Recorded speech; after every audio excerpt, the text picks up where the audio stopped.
The family that vacations together stays together. At least, that was the plan. Except now, the Dastardly desk clerk is saying he can't confirm your connecting rooms. Wait, what? That's right, ma'am. You have rooms 201 and 709. No, we cannot be 5 floors away from our kids. The doors have double locks. They'll be fine. When you want connecting rooms confirmed before you arrive, it matters where you stay.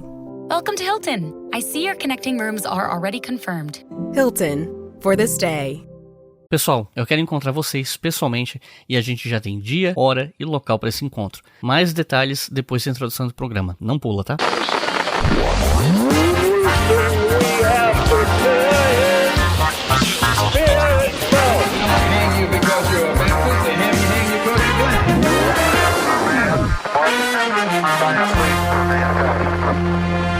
Você está ouvindo o História FM.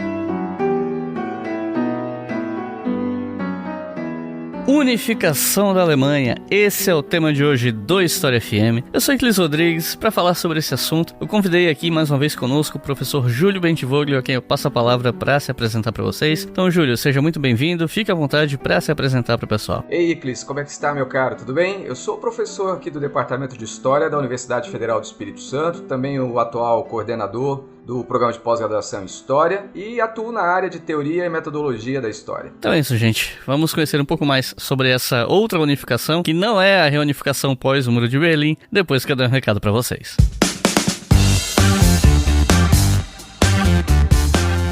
Gente, eu quero encontrar vocês pessoalmente e esse será o primeiro encontro presencial de ouvintes do História FM. É um encontro, inclusive, com sorteio de livro e nós já temos dia, hora e local para isso.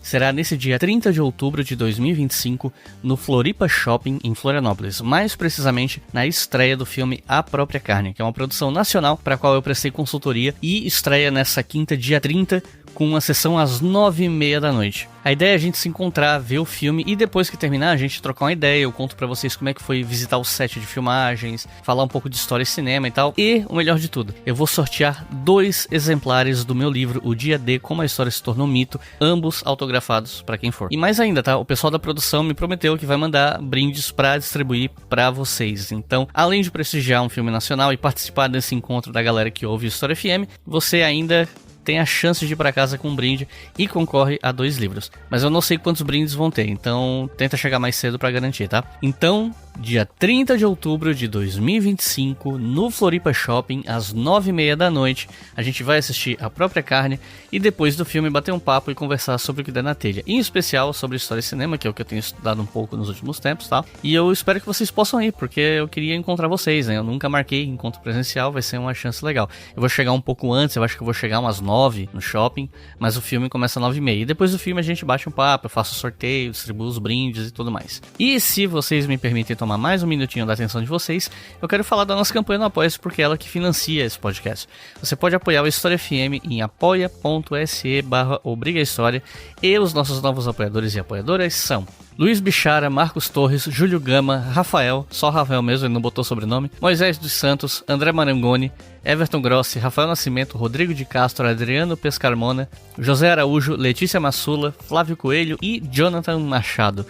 Muito obrigado, gente. É graças a vocês que esse podcast existe. Se você quiser considerar apoiar a gente, o link está na descrição desse episódio. Mas se você quiser fazer algum apoio pontual ou num valor diferente, você pode fazer isso pela chave Pix leituraobrigahistoria@gmail.com.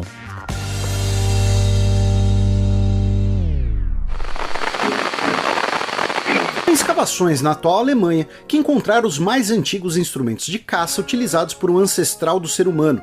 E também o mais antigo objeto de arte que retrata sem dúvidas uma pessoa. Só que embora seres humanos habitem aquela região por milênios, o que chamamos de germânicos é bem mais recente. E o país Alemanha, então, é bem mais novo inclusive do que o Brasil.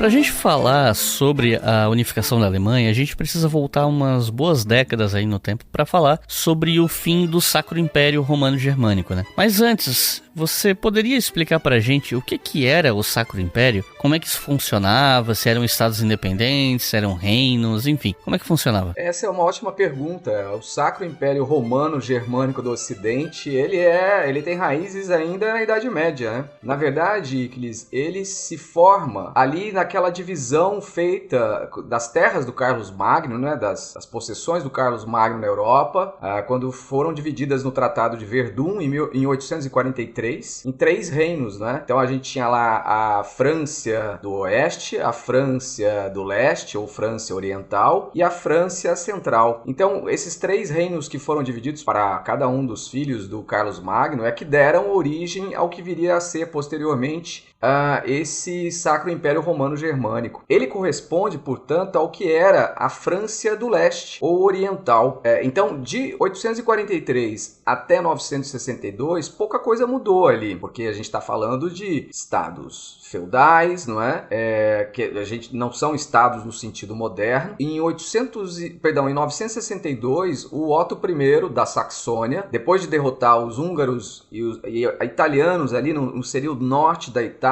né, da atual Itália, ele acabou sendo sagrado em reconhecimento a esse feito militar como o imperador dos romanos pelo Papa João XXII.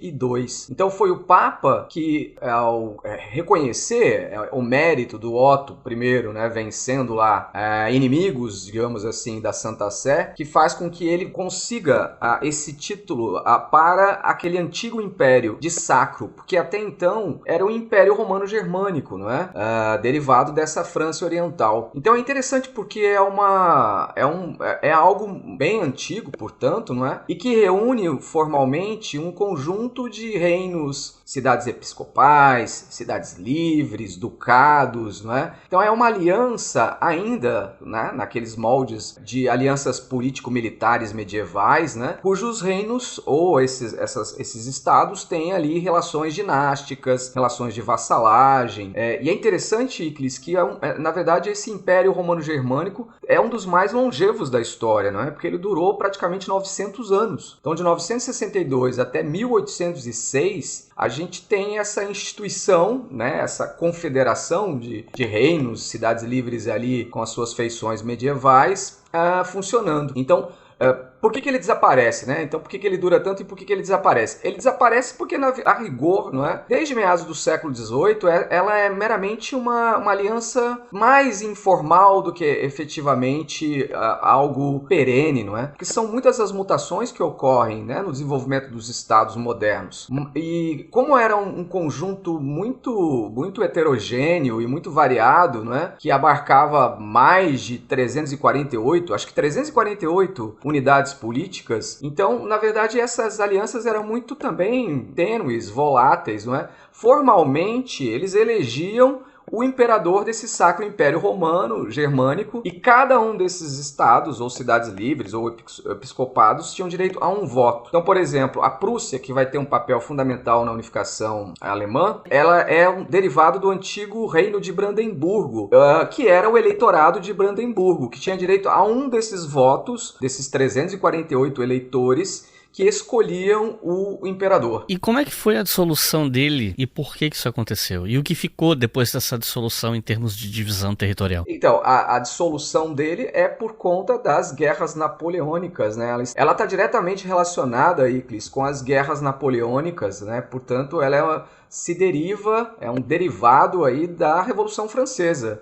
Porque desde que os jacobinos derrubaram a monarquia francesa, havia uma aliança, né, de alguns estados europeus e que, uma vez ameaçada uma coroa europeia, que eles se uniriam, né, para enfrentar esse inimigo comum. Então foi formada uma aliança militar. E aí tivemos algumas guerras dessas coalizões contra o Estado francês, né? Na verdade, contra Napoleão Bonaparte, as tropas de Napoleão Bonaparte, para tentar, não é, sufocar a Revolução Francesa e restaurar a coroa, né? Então, é interessante observar que a dissolução do Sacro Império Romano Germânico do Ocidente, ela ocorre depois de uma dessas guerras de coalizão, na verdade a terceira guerra de coalizão, que a gente teve a grande batalha de Austerlitz, né? E aí o imperador do Sacro Império, que era inclusive o rei da Áustria, não é? O Francisco II, ele foi derrotado, ele teve que renunciar ao título, né, de imperador do Sacro Império Romano Germânico e passou a ser simplesmente o imperador da Áustria e das possessões que a Áustria tinha na Europa, mas não mais de todos esses estados germânicos, não é?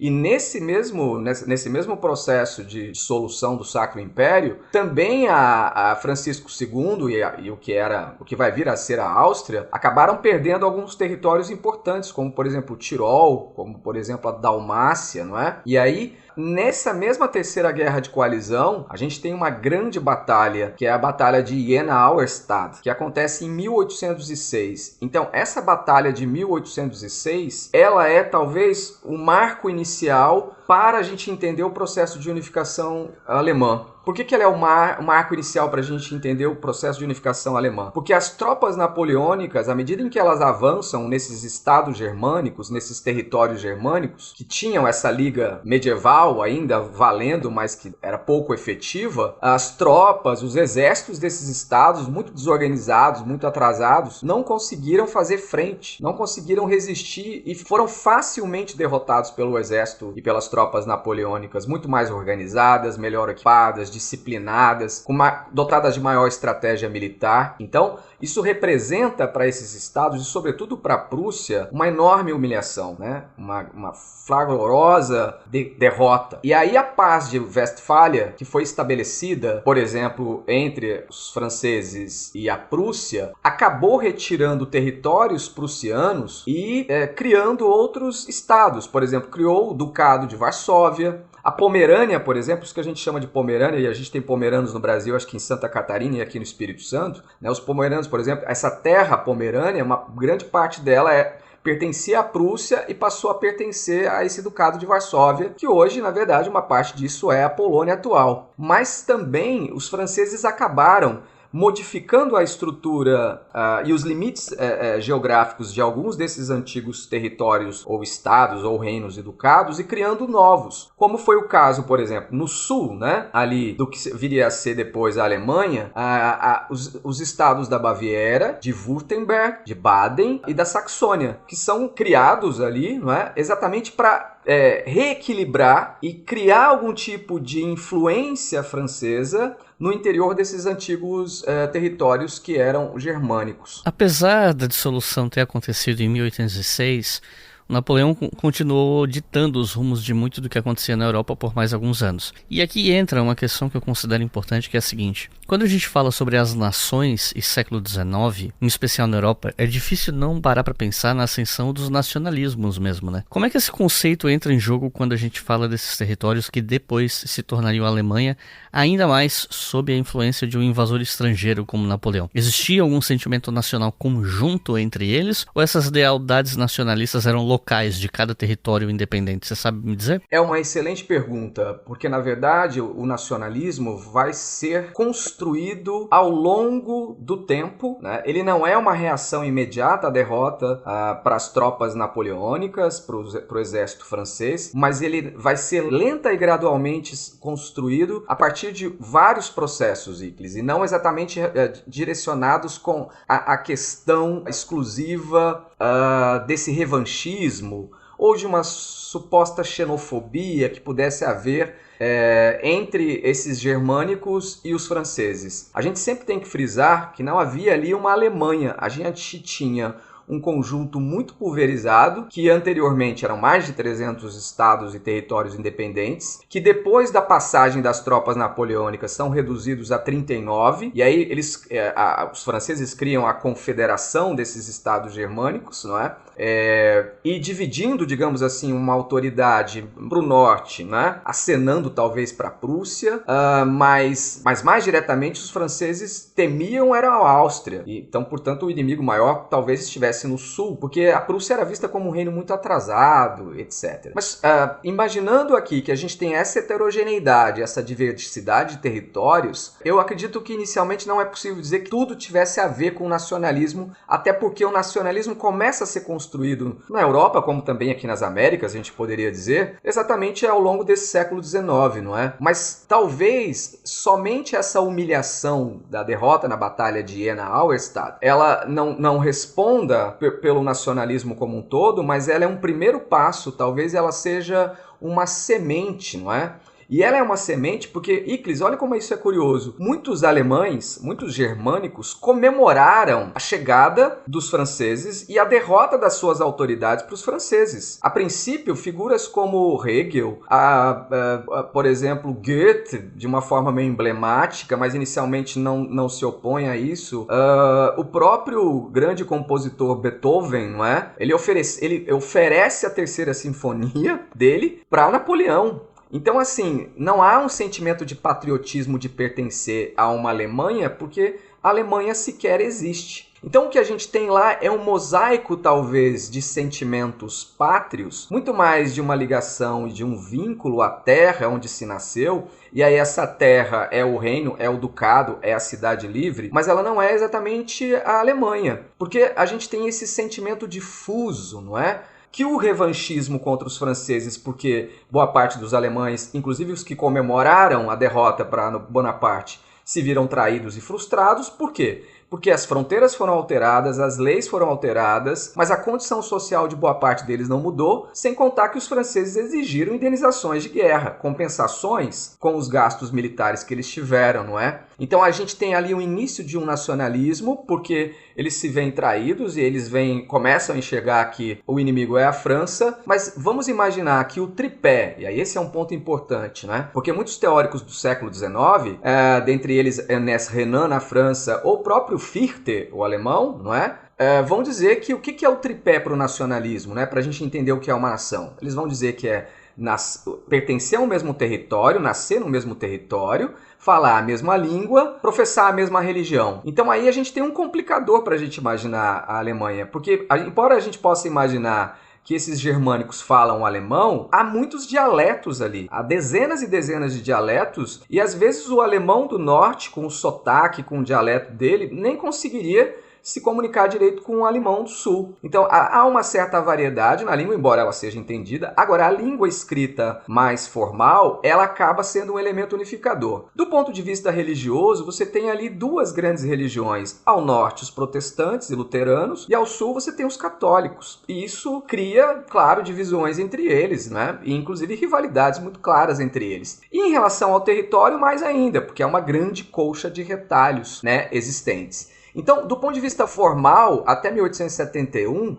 a gente poderia dizer que existiam diversas nacionalidades. Havia o bávaro, havia o prussiano, não é? Havia lá o saxão, da Saxônia, mas não havia exatamente o alemão, porque o sentimento pátrio era de pertencer a esses reinos ou a esses ducados independentemente, não é? Então, havia uma divisão, havia uma cisão. Então, na verdade, nós temos múltiplas identidades, a gente tem um mosaico ali de identidades políticas regionais, mas não exatamente uma ideia de nação, um conceito de nação. Que, de fato, esse proto-nacionalismo vai se convertendo lentamente em nacionalismo quando eles se convencem de que eles têm muitas características em comum, não é? Então, que eles têm algumas semelhanças. Mas isso vai ser construído também devagar. Aí me permita ser um pouquinho longo aqui na resposta, porque ela realmente é complexa, não é? Logo depois que Napoleão Bonaparte é derrotado, vem o Congresso de Viena e restaura as monarquias e, né, de novo faz uma configuração ali dos limites geográficos das diferentes nações. Mas a gente tem uma figura que é o Metternich, que é o primeiro-ministro da Áustria, que acaba se sobressaindo depois do Congresso de Viena, e ele, né, se torna também uma figura preeminente junto a esses estados germânicos que se vinculam através de uma confederação germânica. A Confederação Germânica dos Estados do Norte e as dos Estados do Sul. A dos Estados do Sul estão mais próximos da Áustria, são católicos como boa parte dos austríacos, que também o eram, então acabam ficando sobre essa zona de influência austríaca, e embora não se sentindo austríacos, né? Enquanto que os do Norte têm uma vinculação maior com o protestantismo e acabam se orbitando inicialmente em torno da Prússia, mas a Prússia também ainda era vista como um reino muito pobre, muito atrasado, sem grande projeção, né? Intelectual, acadêmica, enfim, cultural. Então, por quê? Porque a Prússia é dominada pelos Junkers, não é? Ela tem lá esses grandes latifundiários controlando, não é, o poder e o Estado, mas os Junkers também, esses grandes latifundiários, são uma liderança, são essa elite política de vários desses territórios dos estados germânicos, não é? Então, a língua escrita, ela é um instrumento importante para esse nacionalismo, portanto, os intelectuais, os estudantes, portanto, as universidades germânicas, que a gente não tem a Alemanha aí ainda, não é? Então, a Universidade de Berlim, a Universidade de Jena, a Universidade de Leipzig, a Universidade de Kiel, lá no norte. Então, o fato de usarem o alemão, o fato dos jornais também usarem o alemão, fazem com que essa intelectualidade, esses jornalistas, essa elite letrada, crie ali, né, alguma vinculação, um diálogo entre si. Então, isso é muito importante. Isso acaba sendo um elemento muito importante, não é? Agora, o poder estava nas mãos dessa elite agrária, não é? Que há uma alteração nesse quadro, Iclis, a partir de 1840, 1850, quando há uma expansão industrial maior em algumas regiões da Alemanha, como na Renânia, não é? Como também na Saxônia, e aí as minas de carvão, também a produção de ferro, tudo isso vai expandir uma indústria. Então novas classes surgem, que são os trabalhadores e uma burguesia. E essa burguesia e esses trabalhadores, também desejando maior espaço político, maior representação política, porque a gente tem que entender que com a restauração que veio depois do Congresso de Viena, todos esses estados vivem regimes autoritários. Muitos desses estados não têm uma constituição, não têm um parlamento livre, não têm a representação política para todas essas classes sociais importantes. Então, essa nobreza da terra, essa nobreza agrária, ela era muito influente, ela é muito importante. Há um outro ponto muito importante, Iclis, e aí só para também agregar um elemento importante para a nossa conversa, que é o militarismo. Porque essas guerras constantes que aconteceram, essas revoltas que aconteceram na Europa, e o Hobsbawm fala muito disso, né? Na Era das Revoluções, o século XIX foi um século para a Europa, de constantes convulsionamentos políticos e sociais. Então, isso fazia com que a movimentação de tropas, o recrutamento de soldados fosse constante. E, às vezes, o recrutamento era forçado, né? Não era espontâneo. E lentamente começa a surgir um recrutamento militar obrigatório, não é? Um alistamento obrigatório. Então, esses exércitos, essas disputas militares vão ser um ingrediente também poderoso para o nacionalismo, porque a gente precisa entender que inicialmente esses exércitos não são profissionais. Muitos reis e duques contratam milícias, contratam muitas vezes pessoas a um soldo para lutar determinadas campanhas e batalhas, mas essa pessoa não tem nenhuma vinculação nem política com aquele reino, tampouco ainda com aquela gente, com aquela terra. Então o fato de a gente ter muitos soldados que eram mercenários lutando nessas guerras e que lentamente eles vão sendo substituídos por exércitos gerados, não é? Constituídos por habitantes de uma mesma região, de um mesmo estado, isso cria também uma vinculação entre eles. Há um outro instrumento, Iclis, que nos ajuda a entender esse nacionalismo e essa aproximação das pessoas, que é o Zollverein, que é uma liga aduaneira que a Prússia cria em 1834, que vai ser importante. Mas para eu não avançar muito nisso, porque eu acho que aí a gente tem que falar também das ferrovias, tem que falar das estradas, a gente pode falar disso depois, eu acho que a gente tem duas celebrações importantes, dois festivais importantes, para entendermos também esse comportamento dos nacionalistas alemães. Então, um primeiro momento que a gente teve lá atrás é o choque da derrota, em 1806, em Jena, não é? Mas a gente tem dois festivais. Um deles é o Festival de Wartburg, de 1817, que foi realizado naquele castelo onde Lutero, 300 anos atrás, tinha ficado, com bandeirinhas tricolores, com canções mais do folclore, né? Da terra, das raízes alemãs, que foi organizado pelos estudantes. Ele foi duramente combatido e perseguido pelo Metternich. Então ali, a gente tem uma reunião de pessoas não defendendo a criação de uma Alemanha unificada, mas lutando pela liberdade, pela possibilidade do diálogo, do encontro, então, e claro, para combater a repressão. A gente tem um segundo festival, e esse agora o tom nacionalista ganha um ponto a mais, não é? Que é o Festival de Rambach, de 1832, que figuras como Herder, o poeta Heine, Fichte, Hegel, todos eles eram figuras que a partir de então defendiam uma posição germânica unificada, e aí a gente tem um sentimento de proto-Alemanha nascendo, né, como uma identidade, um território multifacetado com uma única identidade que começa a surgir, que começa a aglutinar pessoas. Então mais de 30 mil pessoas foram para este festival de Rambach e ali começa a surgir uma ideia de Alemanha.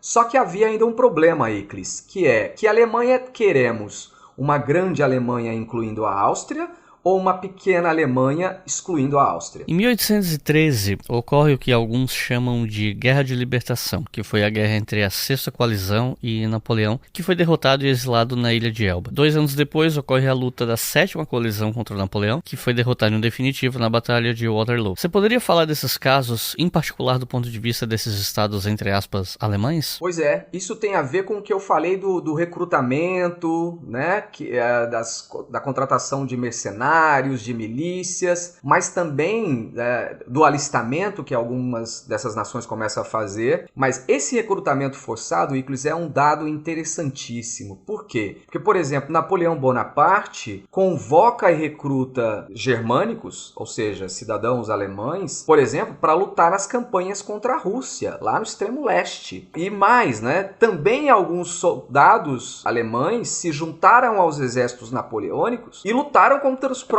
seus próprios vizinhos germânicos, contra os seus próprios vizinhos alemães, né? Nesse contexto entre 1806 e 1814, né, que é a derrota, né, onde acontece a derrota do Napoleão Bonaparte. Então, essas tropas mercenárias lutando ao lado de soldados profissionalizados ou de tropas, né, profissionais é algo que também é um fenômeno curioso nesse processo, não é? Agora, eu acho que é importante, tal como você menciona, a gente frisar que essa Sexta Guerra de Coalizão, né, entre 1813 e 1814, é que é decisiva. E ela é decisiva porque foi na Sexta Guerra de Coalizão que Napoleão é derrotado de verdade, digamos assim, não é? Porque a Sétima Guerra de Coalizão, em que ele vai ser derrotado lá em Waterloo e vai para Elba, na verdade ali a gente já não tinha mais aquele poderio total que a França tinha, não é? Aquela hegemonia absoluta que eles tinham. Porque na Sexta Guerra de Coalizão, e aí eu estou falando sobretudo da Batalha de Leipzig, que é conhecida como Batalha das Nações, né? Ela acontece em 3 dias, do dia 16 ao dia 19 de novembro. Então essa batalha, 16 a 19 de novembro de 1813, mais de 500 mil de soldados se degladiaram ali, né, em Leipzig, a maior batalha da Europa, talvez uma das mais sangrentas do século XIX. E ali ela é conhecida como a Batalha das Nações porque foram várias nações que se uniram para derrotar a França. E conseguiram. Até para você ter uma ideia, a gente tinha tropas que saíram da Rússia, mas também da Suécia, mas também da Dinamarca, lutando contra os franceses, não é? Do ponto de vista germânico, aí vamos falar um pouco sobre essa questão do ponto de vista germânico, não é? Eu acho que a questão é muito simples, não é? Aqueles estados que Napoleão ajudou a criar em 1806 e 1807, não é? Como a Baviera, como Württemberg, como Baden, a própria Saxônia, que foi elevada a reino, todos eles acabaram, Iclis, meio que orbitando em torno da França. E, digamos assim, não é? Como eles eram estados autônomos e podiam fazer as suas alianças livremente, eu acho que eles preferiram se aliar ao que naquele momento era talvez a potência, um dos estados mais poderosos, enfim, o império que oferecia a eles realmente garantia de sobrevivência, de proteção, e acharam melhor se aliar aos franceses, né? Então, esses estados do sul orbitaram um pouco e, digamos assim, tergiversaram, né? Demoraram a perceber que a França não era tão amiga assim, não é? Esse é um ponto, porque ao passo que a gente tem nesses estados germânicos do norte, esse não estreitamento de relações com a França, e aí as hostilidades, a animosidade continuou sendo maior. Isso também não significa que dentro da Bavária de Württemberg, Baden, enfim, esses estados do sul, não houvesse um contingente enorme de pessoas simpáticas à causa alemã e que eram, claro, hostis aos franceses. Mas as elites desses estados, os seus monarcas, se alinharam à França. Então esse é um ponto interessante, não é? Que a gente também precisa considerar, porque não há Alemanha, portanto esses vários estados têm posicionamentos políticos diferenciados.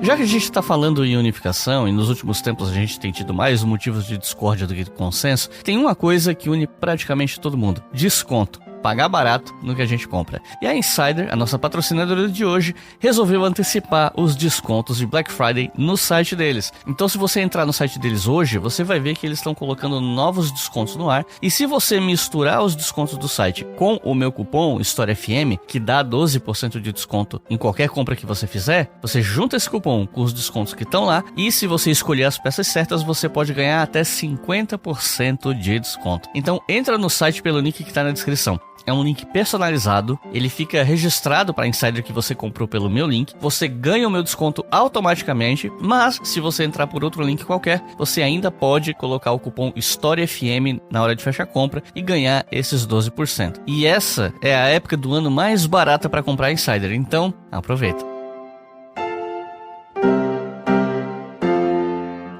Aqui eu queria dar um passo para trás e te perguntar sobre algo que começa no século XVIII e, de maneira não tão estável assim, se estende até a segunda metade do XIX, que foi o que é chamado de dualismo alemão, ou dualismo austro-prussiano, e o que ficou conhecido como Confederação Germânica. O que seria esse dualismo e o que seria essa confederação, para o pessoal que está ouvindo entender melhor? É uma ótima pergunta. Na verdade, as grandes potências europeias viam com bons olhos essa fragmentação e essa divisão desses territórios germânicos. Porque, veja, eles realmente tinham algumas afinidades, usavam a mesma língua escrita, falada, né? Que eles se compreendiam, mas às vezes não tão bem assim.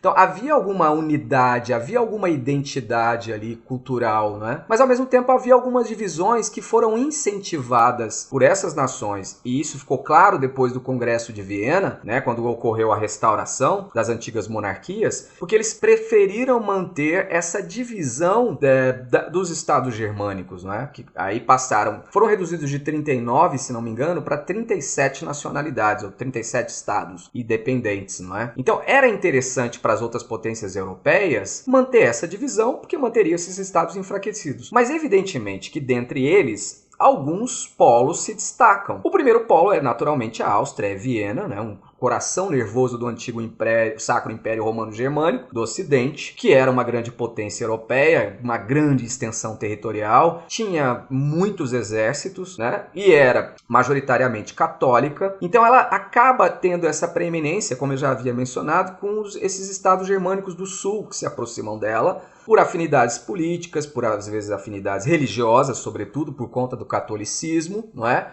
Por algumas questões de ordem militar, de proteção militar, né? Também por relações comerciais mais intensas naquela região central ali da Europa, né? Então, a gente tem, de um lado, um polo, para a gente entender o dualismo, que é capitaneado pelos austríacos. Por outro lado, a gente tem a Prússia, que inicialmente é um estado atrasado, arcaico, que a rigor surge em 1701, quando Brandemburgo e Prússia se unem por conta da morte de um dos seus do monarca de Brandemburgo, né? E havia um casamento entre a filha de um rei da Prússia com um brandemburguense, e aí há uma união e surge o reino da Prússia, 1701. E lentamente esses territórios prussianos passam por um processo de depuração, né? Acabam perdendo a Pomerânia para a Polônia, e era uma região rica em carvão, não é? E que lentamente ela começa a se industrializar com manufaturas, incipiente isso, não é? Mas ao mesmo tempo há um outro processo da Prússia que é de intensa militarização. E a gente pode inclusive entender essa militarização como inclusive uma forma de você abrigar pessoas durante 2, 3, 4, às vezes mais tempo, não é? Nos exércitos,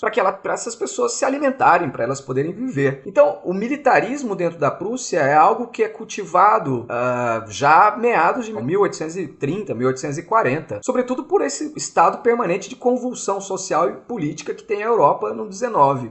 Então a Prússia lentamente acaba se tornando uma nação preeminente ali no norte, porque era também, em extensão territorial, o maior reino na Confederação Germânica do Norte, ao passo que a Áustria também era o maior em extensão territorial do sul. Então eles eram os mais poderosos, tinham os maiores militares e eles começam a disputar. Há uma rivalidade entre eles para ver quem é que vai ter hegemonia sobre os estados germânicos. Então, inicialmente, a Prússia, até meados de 1750, não consegue fazer frente ao poderio austríaco, mas esse dualismo vai se intensificar na medida em que, e aí são 3 processos, não é? O primeiro processo é a construção do Zollverein, que é uma liga aduaneira de comércio livre entre esses estados germânicos, que é capitaneado pela Prússia, e lentamente vários desses outros estados vão aderindo a essa liga.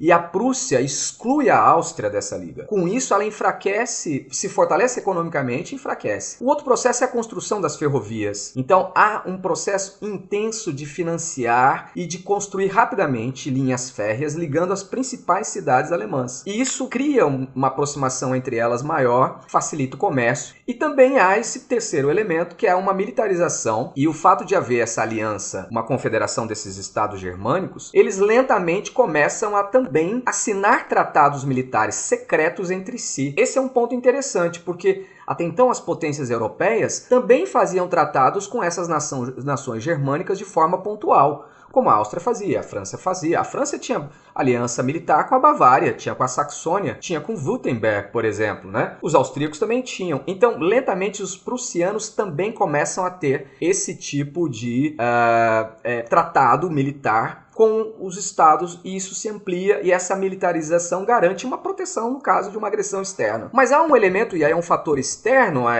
esse dualismo também, que nos ajudará a entender a preeminência prussiana, que vai começar a partir de 1850, que é a Guerra da Crimeia e a unificação italiana. A Guerra da Crimeia entre 1853 e 1856, não é? Que envolve de um lado a Áustria e de outro lado a Rússia, cria uma rusga entre russos e austríacos, não é? E isso faz com que os russos se aproximem dos prussianos. E a unificação italiana também meio que afasta a Áustria de França, porque a França detinha territórios naquela região e eles acabam se envolvendo na guerra, e as tropas austríacas e francesas entram em choque e acabam perdendo várias guerras e territórios, não é? Para o que viria a ser o Reino da Itália unificado. Então o dualismo começa a se intensificar a partir de 1815 e se intensifica radicalmente até a Guerra Austro-Prussiana de 1866. E no decorrer do século XIX, como é que foi o desenvolvimento desses territórios da futura Alemanha?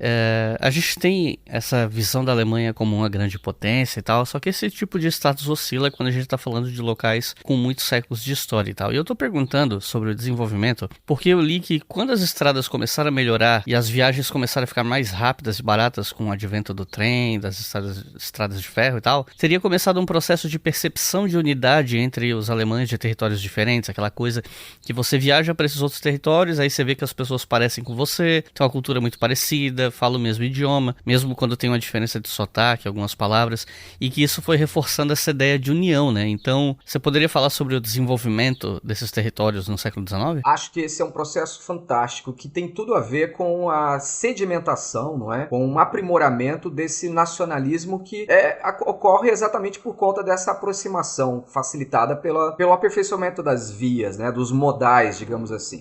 Até então, os transportes basicamente eram feitos no lombo, né, das tropas, de cavalos, ou pelas vias fluviais, pelos rios. Né? Mas eu talvez não conseguisse, na verdade eu não teria como falar aqui de todos esses 37 estados germânicos, mas eu posso falar da Prússia, que vai ser a grande nação que liderará o processo de unificação. Então, as reformas que aconteceram dentro do estado prussiano e que mais ou menos também vão se reproduzir, vão ocorrer em outros estados, no mesmo contexto, elas são um fator muito importante para a gente compreender isso, essa transformação. Não é? Então, Frederico IV, na Prússia, quando assume o poder em 1840, ele é um reformista, ele é conservador, tem uma visão autoritária, né? Recusa e retarda a aprovação de uma constituição na Prússia, mas ele é um reformista e ele coloca o Manteuffel como seu primeiro-ministro, e Manteuffel é um sujeito que vai se dedicar a reformular as estradas, vai se dedicar a incentivar a construção de novas linhas férreas, ligando Berlim e cidades prussianas importantes com outras cidades importantes alemãs, não é? O Zollverein, que é a Liga Aduaneira de 1834, que é anterior a Frederico IV, que continua existindo, né? Fez com que a Prússia tivesse grandes ganhos comerciais, e esses capitais são reinvestidos na infraestrutura, não é? A navegação a vapor, né, Iclis, é outro ingrediente interessante, porque ao lado do trem de ferro, né, da locomotiva, esses navios a vapor tornam essas viagens mais rápidas, tornam esses encontros mais frequentes, torna a comunicação mais ágil. O telegrama também vai surgir rapidamente, facilitando essas comunicações. Então esse estreitamento, esse encontro mais frequente, de fato faz com que a percepção das semelhanças, das identidades, das afinidades, que tudo isso, claro, propicie o entendimento de que, olha, nós temos muita coisa em comum, e isso vai, evidentemente, ser também um elemento importante para esse nacionalismo alemão. Mas uma coisa a gente tem que dizer, embora entre 1840 e 1850 a gente tenha esse processo de renovação, a barra na Europa era pesada. Muita repressão política, muita censura, a espionagem, não é? Intelectuais eram perseguidos, eram combatidos. Então, todas as oposições políticas, e aí vamos entender os liberais radicais, os socialistas e os comunistas, dentro desse momento reformista e tal, de mudanças, nos alertam de que nem tudo era tão simples assim, nem tudo era tão fácil. Um outro elemento importante, porque apesar da gente falar aqui em desenvolvimento e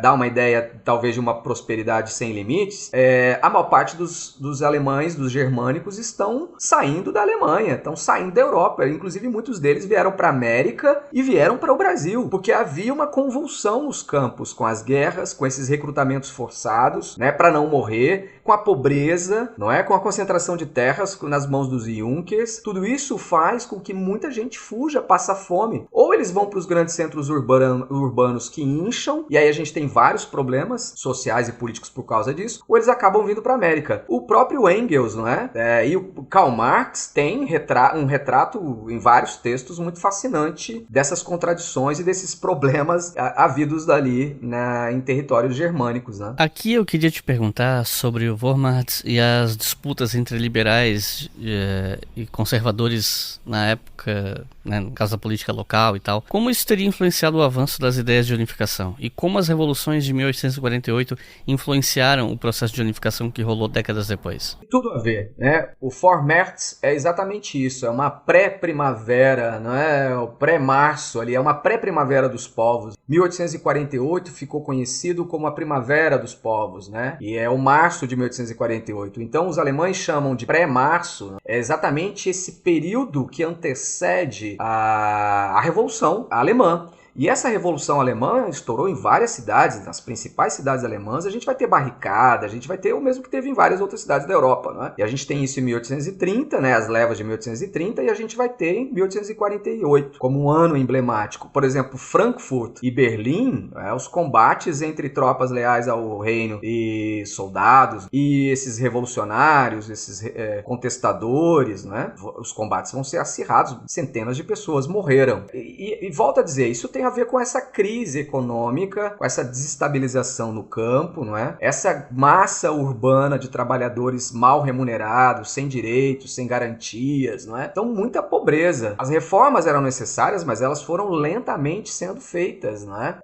Portanto, não foi um momento muito fácil, né? Então, em 1848, a gente tem a reivindicação junto a Frederico IV para se constituir uma assembleia, né? Para votar uma constituição para o Reino da Prússia. Ele permite. Essa assembleia, ela é constituída lá em Frankfurt em 1847, 48. Vários delegados são eleitos em vários estados germânicos para ir para lá. E ali começa, de fato, a se discutir um projeto de unificação, né?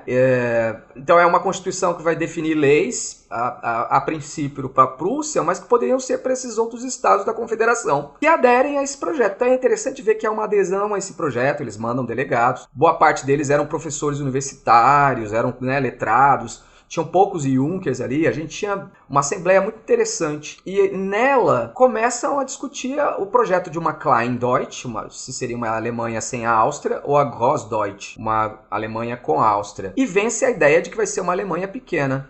O problema, e aí isso ajuda a gente a entender 1848, o problema é que eles convidam, né, a Assembleia decide que Frederico II vai ser escolhido como o imperador desse Reich alemão, do segundo Reich alemão, e que essa Constituição vai valer para todos os estados da Confederação. E ele habilidosamente recusa, diz que não pode, porque quem poderia fazer essa escolha seriam os próprios titulares dos estados germânicos, dos estados da Confederação, e não deputados constituintes, né? Então isso cria um problema entre a Assembleia e eles, sem contar que a Assembleia também não tinha lá representantes populares, ela não era muito progressista, né? Boa parte desses deputados eram liberais conservadores, que defendiam o voto censitário, né? Uma não igualdade plena de direitos e coisas nessa direção. Então tudo isso faz com que a oposição dentro e fora da Assembleia cresça e entre o próprio Estado prussiano e os outros estados com os deputados constituintes. Então ela é dissolvida,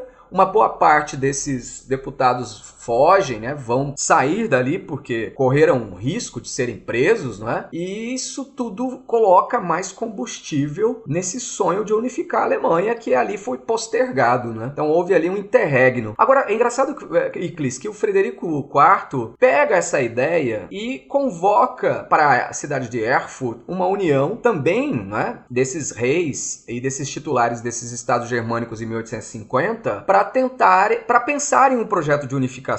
Mas a Áustria intervém e eu não me lembro qual é o nome do primeiro-ministro austríaco, já não era mais o Metternich, é um outro primeiro-ministro. Ele intervém e diz, olha, vocês não têm autonomia aqui para discutir algo que envolve tantos estados, tantos territórios, enfim. E ele acaba convencendo o Frederico II e outros representantes ali dessa união de Erfurt a desistirem do projeto de unificação. Então isso foi visto como uma humilhação para a Prússia, é como se a Áustria tivesse humilhado a Prússia, mais uma vez nessa ideia de um dualismo, né, do poder germânico, em 1850. Um outro fator colocado na equação quando se fala da unificação é o poderio militar crescente da Prússia. Qual a influência do militarismo prussiano para essa unificação? É total porque Manteuffel, né, primeiro, depois o Albrecht von Hum, né, e em seguida o Otto von Bismarck, né, então esses primeiros ministros, todos eles vão entender, para que o Estado prussiano consiga se proteger e se expandir, ele precisa se tornar militarmente forte. Então a ideia de armar o Estado, não é, para se defender de possíveis agressões externas, ganha uma adesão maciça dessa sociedade e a Prússia se militariza intensamente. E investe de forma pesada recursos também para construção e invenção de novos tipos de armas, não é? E estimula as fábricas a produzirem armas, munições. Então, militarizar ali também, além desse papel de proteção econômica, no imaginário social, ali, a leitura que as pessoas faziam na época, cria também um sentimento pátrio, de amor ao país, de amor a essa sociedade, não é? Algo meio paternal ali de uma defesa, e também era um ganho de vida para muitos jovens que a militarização, mas com profissionalização das tropas e dos exércitos, garantia a eles sustento, sobrevivência, possibilidade de crescer na hierarquia militar. De início, há uma certa resistência dos Junkers. Não vou dizer que não tenha havido, ela existiu, não é? Então, dentro do parlamento, Frederico IV e Guilherme I, a princípio não conseguiam aprovar um orçamento maior para a defesa e para o exército prussiano. E aí o que o Guilherme IV faz, né? Ele acaba criando impostos específicos para que esses impostos financiassem essa expansão militar da Prússia. Então, produzir mais armas, comprar mais armas e ampliar o exército para que a gente tenha uma nação forte. E o Bismarck, inclusive, é engraçado ter uma fala no parlamento que um deputado vira para ele e diz que a sociedade prussiana não vai ver com bons olhos criar novos impostos para financiar o exército. Ele fala, não tem problema nenhum, a gente tem 200 mil soldados prontos para convencê-la do contrário. Né? Essa dá uma imagem clara de quem é essa figura à frente ali do Estado prussiano no momento crucial da unificação. Agora, essa militarização, Iclis, como eu disse, como existem essas constantes revoltas e batalhas, enfim, convulsões sociais, pululando na Europa como um todo ao longo do século XIX, elas também precisam nos trazer uma informação importante, que a unificação alemã ela é feita através de guerras externas. Então, a grande habilidade, sobretudo do Bismarck, junto com Guilherme I, foi unir os alemães contra inimigos externos. Então, houve uma habilidade diplomática que a gente pode falar disso depois. Mas são 3 guerras. A primeira guerra foi a de Schleswig-Holstein, que é uma guerra contra a Dinamarca, em 1864. Uma segunda guerra contra a Áustria, em 1866. E aí, finalmente, a guerra franco-germânica, ou da França com essa confederação germânica, de 1870 e 71. Então, assim, não dá para entender a unificação alemã sem o militarismo e, por conseguinte, sem guerra. Desde o início da Idade Média, os povos germânicos foram parte importante de reinos poderosos e da formação do Sacro Império Romano medieval. A criação do Sacro Império está na partilha do Império do germânico Carlos Magno entre seus netos em Verdun. Ainda assim, não existiu alguma entidade que incluísse todos os povos germânicos. Na verdade, até o início do século XIX, não existia sequer uma identidade nacional alemã.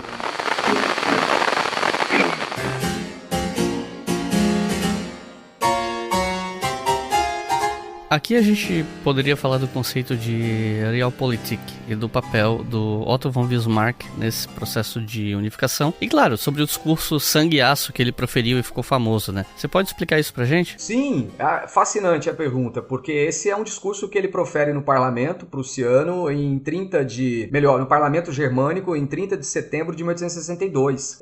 Sangue e ferro, na verdade, né? Ele vai é engraçado porque eu acho que essa é uma fala um tanto quanto complexa, talvez mal compreendida, mas que também permite leituras variadas, né? Então, provavelmente, nesse discurso frente ao parlamento, eu acho que ele se referia mais à necessidade da Prússia se tornar forte. Então, guerra e sacrifício, ou seja, sangue seria necessário para ela se preparar para a guerra, ou seja, para ela se defender e estar apta a resistir a ataques externos. E o discurso como um todo, não é interessante, porque ele fala assim que não seriam discursos, convencimento ou tentativa de obter o consenso parlamentar ou uma maioria no parlamento que vai resolver as grandes questões da Prússia e da Alemanha, dessa confederação, né? Entendendo aqui que ele não está falando ainda de uma Alemanha unificada. Ele está dizendo, olha, não vai ser através de discurso, de conversa, de costurar um consenso que a gente vai resolver o problema da Alemanha. A Alemanha tem inimigos externos e ela está ameaçada. Então nós precisamos resolver a questão alemã com energia, com força, não com conversa, não é? Então, eu não sei, pode ser que múltiplas acepções traduzam um pouco o sentimento dele naquele momento. Mas é óbvio que é inegável que se a Prússia quisesse liderar os outros estados germânicos, ela tinha que ser forte. E se eventualmente eles se opusessem, eu não tenho dúvida que sangue e ferro iriam ser necessários, né? Agora tem um ponto, a gente para compreender também essa frase, a gente precisa compreender o Bismarck, né? Quem é essa figura, né? O Otto von Bismarck é um Junker, o pai dele era um latifundiário muito rico, ali dos arredores de Berlim. A mãe dele era filha de um funcionário público, ele fez direito. A gente tende a imaginar o Otto von Bismarck como um sujeito brigão, inculto, não é? Ele até dava a entender que fosse um pouco assim, mas na verdade ele era extremamente culto e refinado. Ele falava, além do alemão, que é a sua língua pátria, ele falava francês, ele falava inglês, ele falava russo. Ele foi para a diplomacia, ele foi diplomata em Viena, ele foi diplomata em Paris. Ele esteve como embaixador na Rússia, eu acho que em São Petersburgo, né? Não em Moscou. Então assim, Bismarck era um sujeito cosmopolita que viajou. Ele fez faculdade de Direito, né? Era, claro, nos tempos de faculdade tem histórias fascinantes sobre ele, bebia muito, né? se endividou, ficou devendo um monte de gente, era um brigão, mas era um hábil esgrimista. Também era muito comum no século XIX a coisa do duelo, né? Quando a sua honra era desafiada, você tinha que duelar com a pessoa que atentou contra a sua honra. Então ele venceu, Iclis, 25 duelos. Então assim, o Bismarck não era qualquer um. E ele é muito mais complexo do que talvez uma imagem caricata que a gente possa fazer. Era um sujeito enorme, corpulento, né? Ele pesava...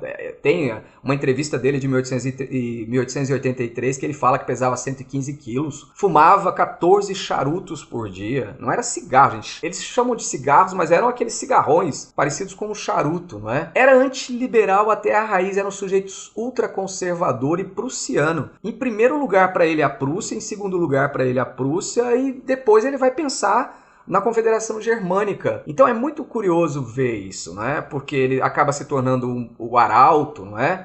O chanceler de ferro da unificação alemã, mas ele não estava pensando exatamente na Alemanha, ele estava pensando em si. Tanto é que quando ele os alemães ganham a guerra contra a Áustria, ele recebe uma fortuna como presente, como, né, prêmio por ter ajudado a Alemanha a vencer ali, né, aquela primeira batalha. Uma outra coisa interessante Iclis, é a gente pensar em como Bismarck conduz a política, né? Que acho que é a Realpolitik, né? Então essa Realpolitik alemã tem que ser entendida aqui nesse contexto como uma política pragmática, diplomaticamente habilidosa, né? Porque é uma diplomacia que vê resultados e que quer resultados rápidos. E é interessante porque é colocar Maquiavel em prática, onde os fins justificam os meios, através de estratagemas, de coisas ardilosas. Mas, gente, a diplomacia francesa era assim, a austríaca era assim, a portuguesa era assim, a inglesa era assim. Então, a diplomacia de Bismarck é ardilosa, é sofisticada, e ele é esse sujeito que vai costurar tratados secretos e outros não tão secretos para ir devagar costurando essa aliança maior e essa aproximação dos outros estados germânicos da Prússia. Qual é a prerrogativa fundamental dessa Realpolitik? Os nossos inimigos são externos, não são germânicos, não são alemães. Então fazer com que essas nações possam lutar juntas na guerra, mas nunca contra si mesmas. E como a guerra entre Áustria e Prússia em 1866 influenciou a unificação? Ela é a segunda grande batalha que mostra que agora quem é o grande centro hegemônico, o centro do poder dentro dessa confederação germânica é a Prússia. Então a derrota da Áustria derrota o dualismo germânico, né, que era essa disputa de poder entre Prússia e Áustria. E a partir daí a Áustria se convence de que é melhor tomar conta lá do leste europeu, ficar atenta das suas fronteiras mais ao sul, ali, sobretudo com a Itália, né, e deixar de lado a Europa Central e os territórios ali mais próximos e orbitando agora em torno da Prússia. É curioso também a gente lembrar aqui que essa guerra austro-prussiana, uma guerra que durou 7 semanas. Não é uma guerra longa, foi uma guerra curta. E por que foi uma guerra curta? Na verdade, os austríacos tiveram problemas, porque eles tiveram que, ao mesmo tempo, lutar contra os italianos e a unificação italiana, e foram derrotados, aí tem turbulências nas fronteiras ali do leste, e os prussianos se aproveitam disso, né? A guerra começa por conta de uma outra guerra que aconteceu antes dessa, em 1864, né? Em Schleswig-Holstein, que é quando morre um herdeiro, acho que de Schleswig, e aí o duque da Dinamarca tenta se tornar senhor das terras de Schleswig-Holstein e as que pertenciam já ao reino da Dinamarca, ao ducado da Dinamarca, para constituir um reino maior, mas boa parte dos moradores, tanto de Schleswig quanto de Holstein, eram germânicos, né? Então tinham laços com famílias alemãs. Então a Prússia intervém, há uma guerra rápida, e os austríacos inclusive colaboram nessa guerra. Os ingleses a princípio ficam do lado da Dinamarca, mas depois deixam a Dinamarca na mão. E aí, habilidosamente, o que os prussianos fazem? Eles dividem esses dois territórios, Schleswig e Holstein. Eles deixam o estado intermediário, que estava cheio de alemães, que era de Holstein, sob o controle austríaco, e ficam com Schleswig, se não me engano, que é mais ao norte, que tinha uma população mais heterogênea, não é? Só que o fato de haver alemães, não é? Nos dois territórios e estarem ali muito próximos da Prússia, isso faz com que os prussianos reivindiquem, né, aqueles territórios, e há uma animosidade com os austríacos em relação a isso. A guerra de Schleswig-Holstein, que depois desemboca numa rivalidade austro-prussiana, conduzirá à guerra austro-prussiana em 1866, em que os austro-prussianos são derrotados de uma forma também flagrosa, rápida. Os prussianos tinham 6 linhas férreas, que, se não me engano, 5 ou 6 linhas férreas que conduziam ali para a fronteira com a Áustria, não é? E eles rapidamente deslocam tropas nos trens, né, de uma forma super rápida para o fronte de batalha. Então, enquanto a Áustria demora para conduzir soldados ali para o fronte, não é? Os prussianos e alemães germânicos, enfim, que tem outros soldados lutando ao lado dos prussianos, eles chegam ali muito rápido. Então, a gente tem uma única grande batalha, que é a de Königgrätz, em 3 de julho de 1866, que é pouco menos de 500 mil soldados ali também entram em conflito. Mas assim, em um dia só, quase 50 mil soldados austríacos morrem. E aí, a Áustria, percebendo que ia ser difícil trazer mais tropas para ali para o fronte, resolveram capitular. Então, é curioso porque eles acabam sendo derrotados de uma forma muito humilhante, muito rápida, e habilidosamente Bismarck e o Guilherme I não cobram indenizações de guerra, não cobram tributos, nem pedem territórios da Áustria. Isso para manter a Áustria como um estado que não mais, talvez, ofereça ameaças aos prussianos e a essa tentativa de unificar a Alemanha. Então é muito interessante ver que esse movimento aí acaba por criar uma certa tranquilidade da Prússia e desses estados germânicos em relação à Áustria, que a partir de então deixa de ser um inimigo. E aqui eu queria falar de um dos capítulos decisivos para a unificação alemã e para a criação do Império Alemão, que foi a vitória contra os franceses na Guerra Franco-Prussiana em 1871. Tema esse que eu ainda não gravei até hoje, porque eu não achei ninguém com quem gravar, mas um dia sai. E eu queria pedir para você falar sobre essa guerra e como ela ajudou a sedimentar essa união da Alemanha, né? É o episódio culminante que vai referendar a unificação, né? Então, a criação do Império Alemão, ela ocorre depois da capitulação dos franceses em 1871, no dia 28 de janeiro de 1871, quando, né, aí formalmente você tem ali o Império Alemão criado. É um episódio, inclusive, curioso, eu vou voltar a ele, porque, na verdade, os alemães decretam a criação do Império 10 dias antes, lá no Palácio de Versalhes.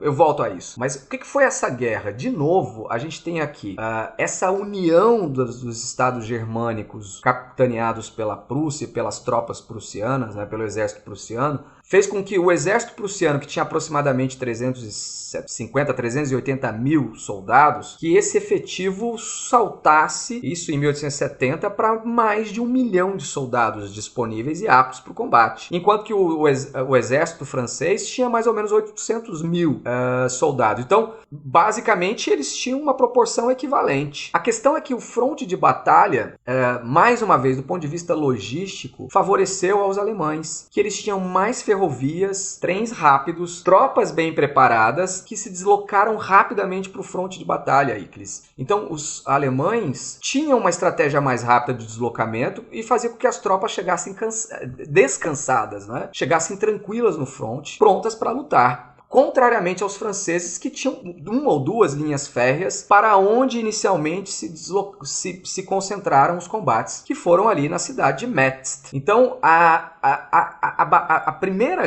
o primeiro grande enfrentamento acontece ali, não é? Evidentemente que antes da gente falar da deflagração da guerra, a gente precisa entender por que França e Prússia e Confederação Germânica entraram em conflito. Elas entram em conflito porque os franceses estavam de olho no expansionismo nacionalismo prussiano e na ameaça de uma unificação já há algum tempo, desde os conflitos lá no norte em Schleswig e Holstein, que inclusive fez com que os franceses pensassem, cogitassem em anexar Luxemburgo, a Bélgica e até a Holanda como parte dos seus territórios. Mas, de novo, alemães, os prussianos, tinham castelos, tinham possessões territoriais incrustadas ali nesses territórios, em Luxemburgo, tinham também na Holanda. Então, começa a surgir uma rivalidade diplomática e questões o tempo todo colocando em alerta os franceses e os alemães para um iminente conflito. Então eles sabiam que havia um conflito iminente ali. E agora é engraçado porque já haviam essas possibilidades de um enfrentamento que em tese poderiam se dar ali no extremo norte, mas elas não da Europa, né?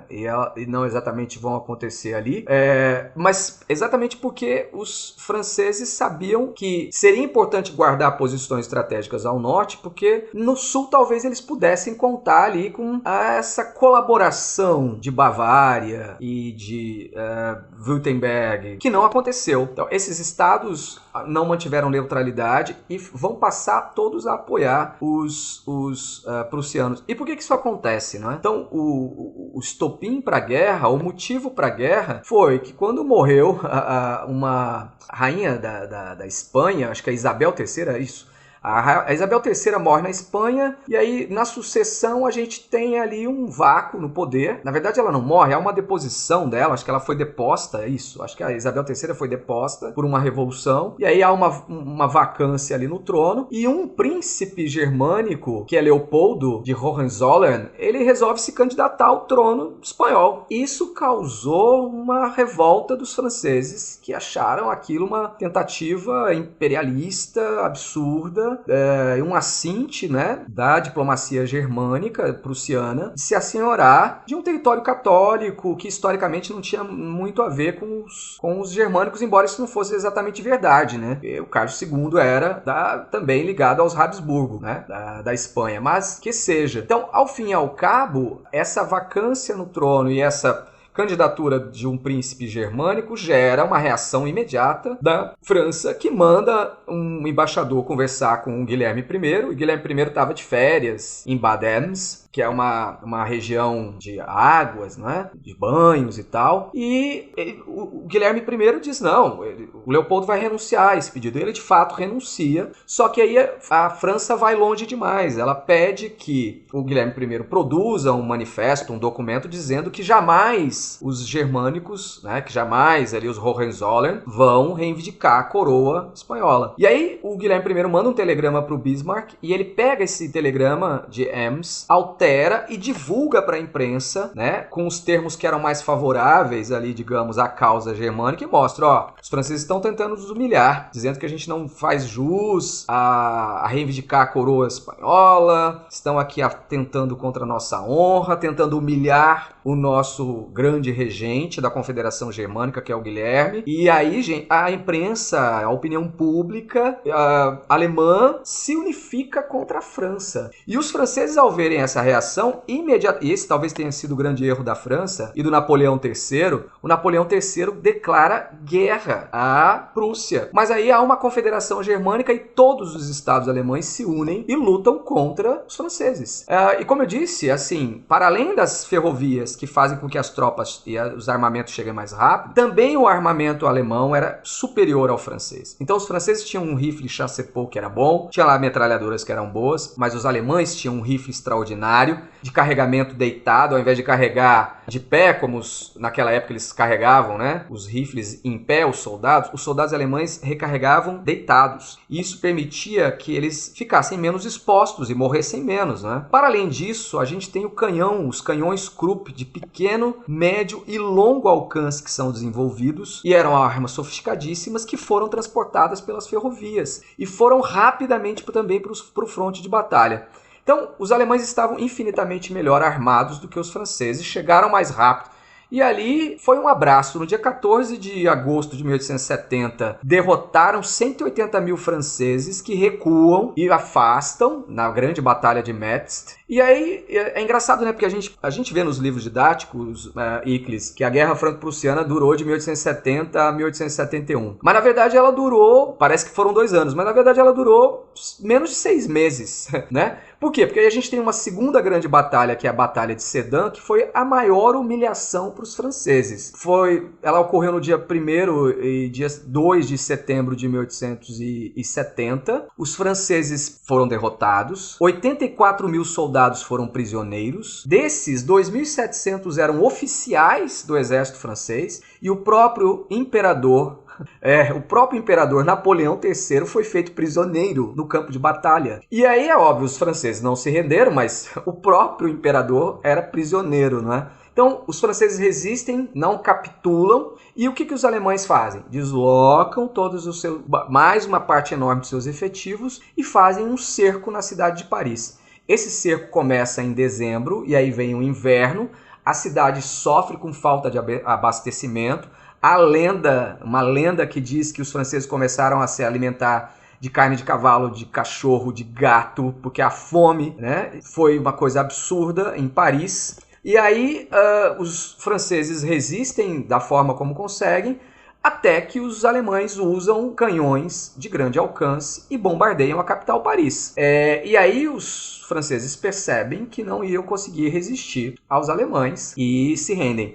Mas antes deles se renderem, que isso foi no dia 28 de janeiro de 1871, no dia 18 de janeiro, 10 dias antes, os alemães entraram no Palácio de Versalhes, junto com o Guilherme I, que é sagrado Kaiser, não é? Imperador da Alemanha. Então, 10 dias antes mesmo da França aceitar a derrota, eles já criaram o império, já sabiam que a guerra tinha sido ganha. Minha última pergunta não é uma pergunta muito específica, na verdade, porque a gente termina aqui o episódio com a unificação, né? Só que eu queria deixar em aberto, assim, para você comentar um pouco sobre essa Alemanha unida, né? Tem muita coisa para ser falada, vai da economia, idioma, cultura, esforços de escrita de uma história nacional e tudo mais. Então, eu não queria direcionar, eu queria deixar aberto para você comentar o assunto de uma maneira mais livre, para que você possa focar nos pontos que você acha que são mais importantes. Maravilha. Eu acho que aí daria uma outra live, eu acho que daria um outro programa inteiro, sabe, Iclis? Que é o pós, né? E depois, o que acontece? Porque o depois acontecem muitas coisas, não é? A gente tem a partilha da África, em que esse novo Império Alemão tem lá 3 possessões que ele ganha, Namíbia, não é? Ele ganha 3 possessões na África e vai explorar Minas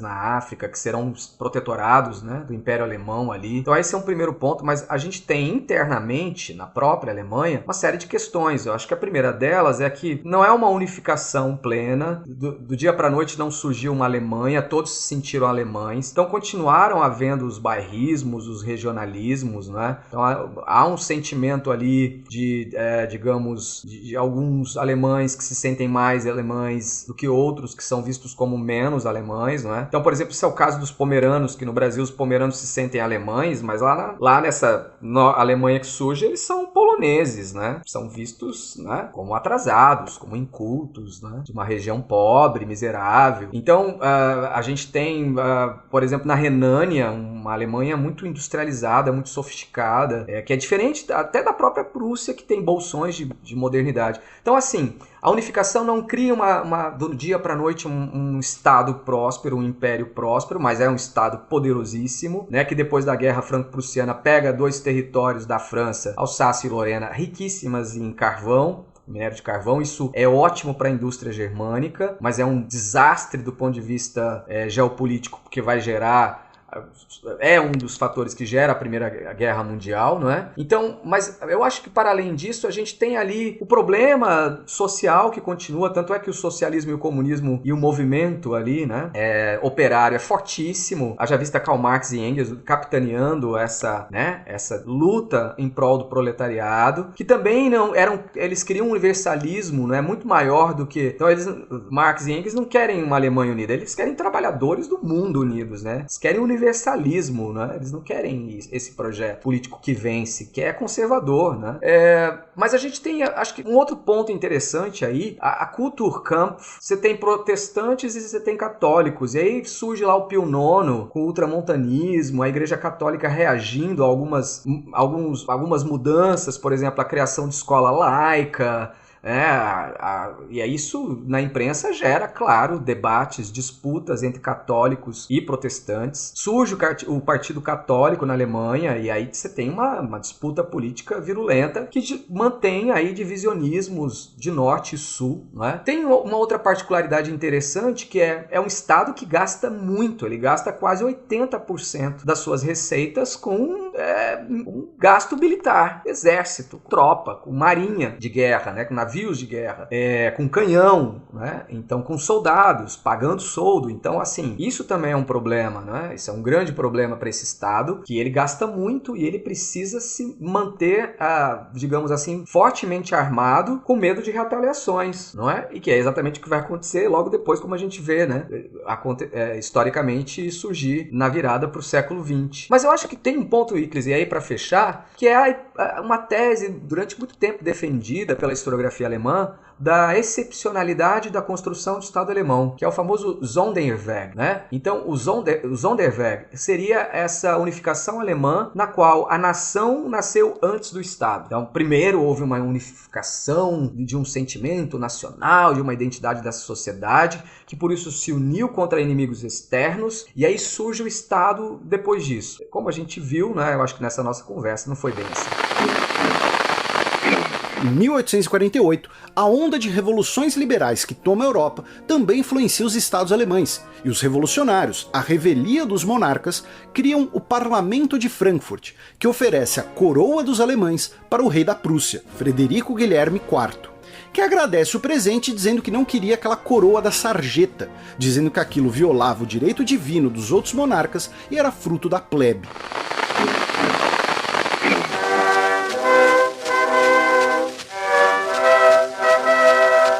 Recomendações de leitura para quem ouviu até o final, se interessou e quer saber mais sobre o assunto. Se você tivesse que recomendar até 3 livros, o que é que você recomendaria? Poxa, nesse quesito, em português a gente não vai ter, Iclis, praticamente nada. A gente tem... Eu produzi um livro com 3 colegas, né? Eu e mais 2 colegas, nós em 3 colegas fizemos um livro sobre a unificação, que não teve grande circulação, mas que foi um esforço nesse sentido. Eu acho que... O que eu poderia citar? Eu poderia citar aqui o trabalho do Norberto Elias, os alemães, que a gente consegue naquele livro entender um pouco bem o que é essa sociedade, essa cultura germânicas no século XIX e XX. E aí a gente tem outros 2 livros que eu acho que são muito bons, mas eles são em inglês, não é? O primeiro é o do Thomas Nipperdey, que é História Alemã, que pega o período entre 1866 e 1918, que é um livro que foi publicado em 1992. O livro do Norberto Elias, né, foi publicado aqui no Brasil, acho que a primeira edição em 97. E a gente tem um terceiro livro muito bom, que é do Alan Farmer e da Andrina Stiles, que é A Unificação Alemã, de 2007, que também é em inglês. E esse é um livro paradidático muito bom, com muitos mapas, muitos gráficos. Eu acho que assim, para quem quiser entender bem esse processo, é uma ótima leitura.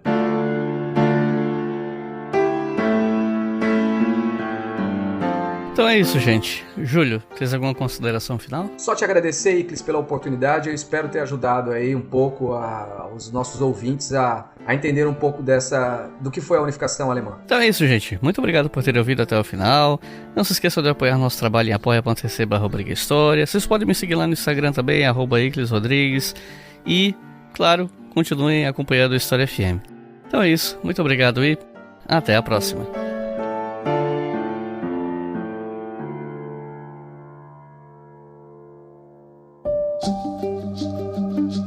O História FM é uma produção do canal Leitura Obriga História. Apresentação, Iclis Rodrigues. Edição, Samuel Gambini. Roteiro, Iclis Rodrigues. O financiamento deste programa é realizado pelos nossos colaboradores em apoia.se/Obriga História.